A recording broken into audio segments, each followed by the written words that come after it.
গেঁথে দিতে হবে। আলোচনার শেষে আমি আপনাদেরকে কিছু বাস্তব পরামর্শ দিতে চাই।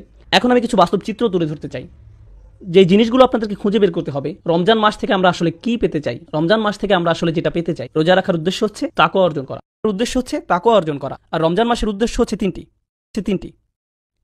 30 দিনের ট্রেনিং শেষ করা, আল্লাহর মহত্ব ঘোষণা করা, আল্লাহর কৃতজ্ঞতা প্রকাশ করা। ওয়ালিতুকাব্বিরুল্লাহ আলা মা হাদাকুম ওয়ালিতুকমিলুল ইদ্দাহ ওয়ালিতুকাব্বিরুল্লাহ আলা মা হাদাকুম কুম তাশকুরুন। রমজানের 3টি গোল। এখন আমি আপনাদেরকে বলি তাকওয়ার পথে মূল বাধা কি হতে পারে।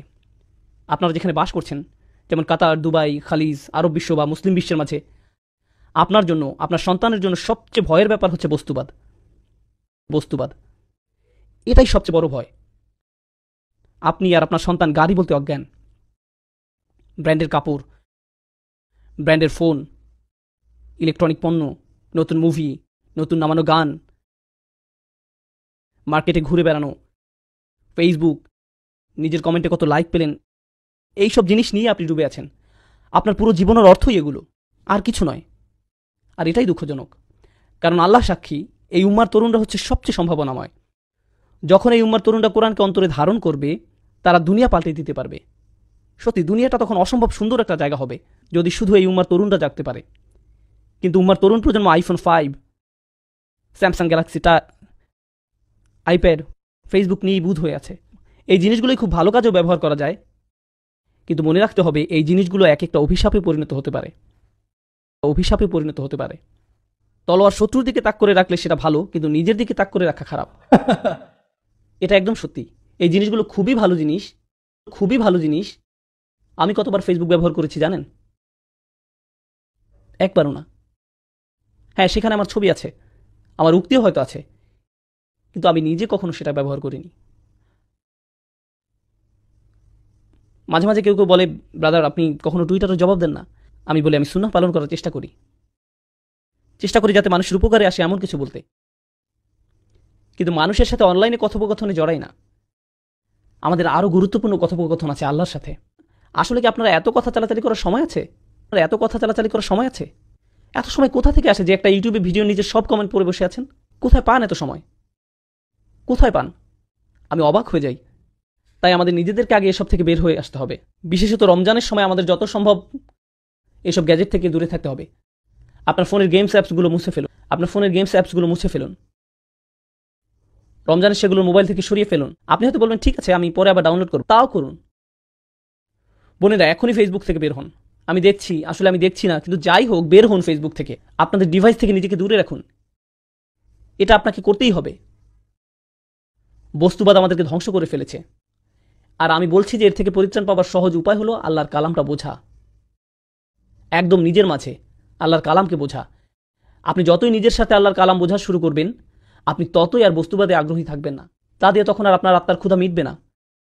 আপনি শূন্যতা অনুভব করবেন। খালি কোরআন থেকে আনন্দ পাওয়ার চেষ্টা করুন, যেটা আগে করেননি। আপনি যখন কোরআন পড়েন তখন আপনি আল্লাহর সাথে কথা বলেন, তাই না? আর বেশি কি চাই আমরা? এখন আপনাদেরকে বিশেষভাবে কিছু বাস্তব পরামর্শ দিব, যদিও বস্তুবাদের এই সমস্যা সর্বত্রই, কিন্তু আমি খেয়াল করেছি মার্কেটে বা এই ধরনের জায়গায় সবাই পঙ্গপালের মতো ছুটছে। আমি তাদের উপর রাগ করি না, খালি আমার যেটা মনে হয় সেটা হলো তাদের হাতে কোরআন তুলে দেইনি। আমরা তাদের হাতে কোরআন তুলে দেইনি। আমরা খুশি হবার মতো কিছু তাদের হাতে তুলে দেইনি। এটা আমাদের দোষ।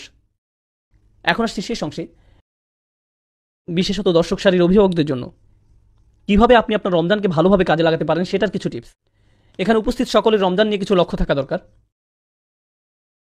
আমার পরামর্শ হলো আপনি কিছু ছোট সূরা মুখস্থ করতে পারেন। ছোট সূরা বলতে বোঝাচ্ছি 1-1.5 পাতার সূরা, কয়েকটি, যদি পারেন 4টি অথবা 2 থেকে 4টির মতো।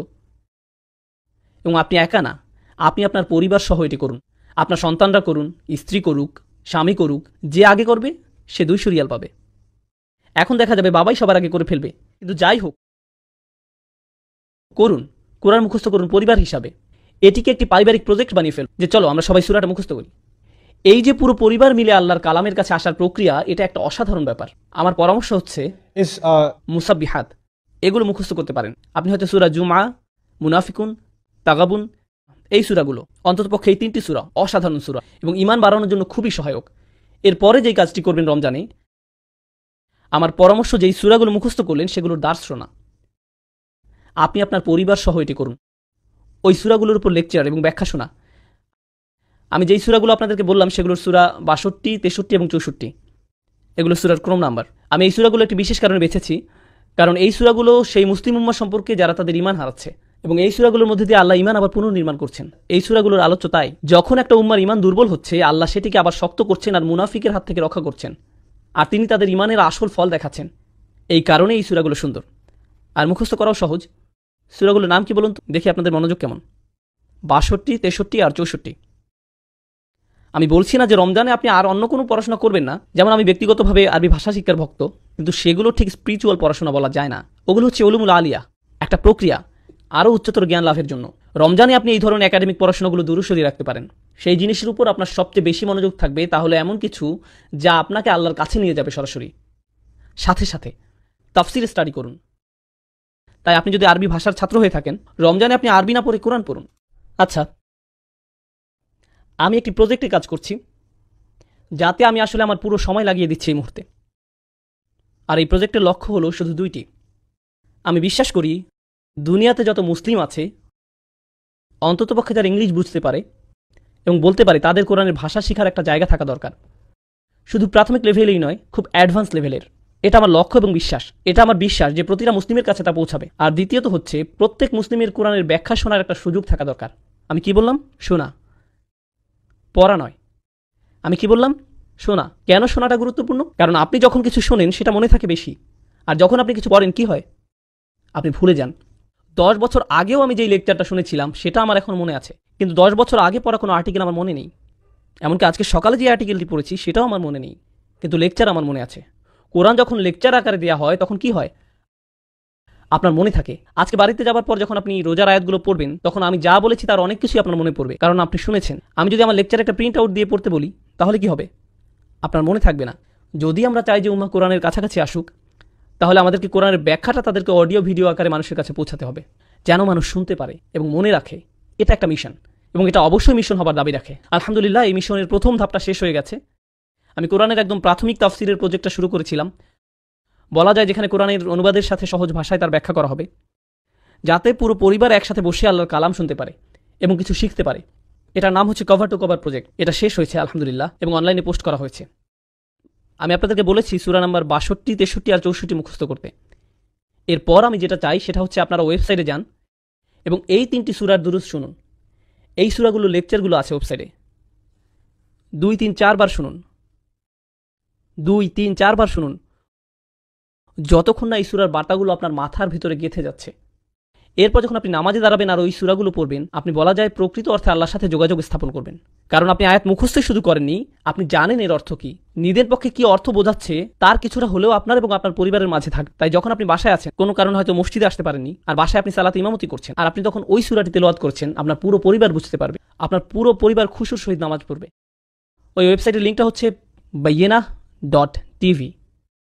বানান না পড়লে আমি বলে দিচ্ছি, আপনারা ফোন বের করে লিখে রাখুন। আমি জানি আপনাদের সেলফোন আছে, মজা করবেন না। এটা শেষ হওয়ার পর আমি বিয়ে নিয়ে কথা বলবো। না, আমি বলবো না। ওই লোকটা মাত্র জেগে উঠলো। বিয়ে? সুবহানাল্লাহ,